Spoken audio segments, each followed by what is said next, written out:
что собаки уходят не так, как люди.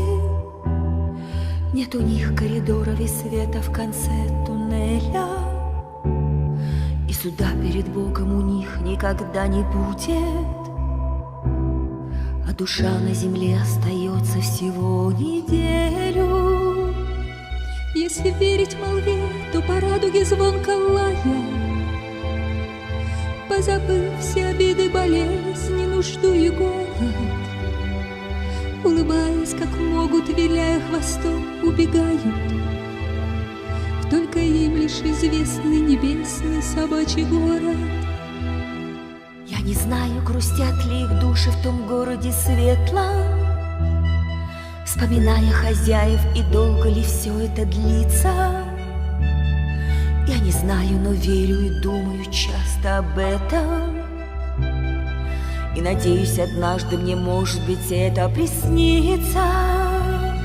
Я увижу, как ты, мой любимый и верный дружище, став опять молодой и веселый, по-детски играя, ту заветную тропку, ведущую к радуге, ищешь. И, конечно, находишь, виляя хвостом, убегаешь. Я люблю тебя, буду любить до последнего вздоха.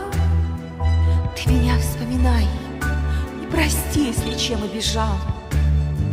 Без тебя стало пусто в душе, одиноко и плохо. Ты так долго была со мной рядом, но этого мало. Лет бы 20 еще или 10, да хоть бы немного, хоть бы раз еще лапу твою подержать на ладони. Но тебя уже манит в собачью пристань дорога. Даже ветер тебя и захочет, но вряд ли догонит.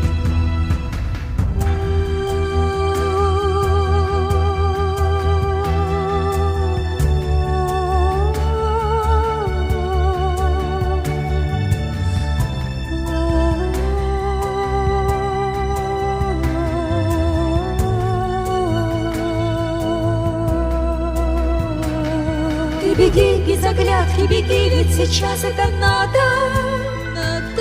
Не сворачивай в сторону, прямо по радуге Млечной. День настанет, мы снова с тобой, верный друг, будем рядом. Но тогда уже точно и вместе навечно.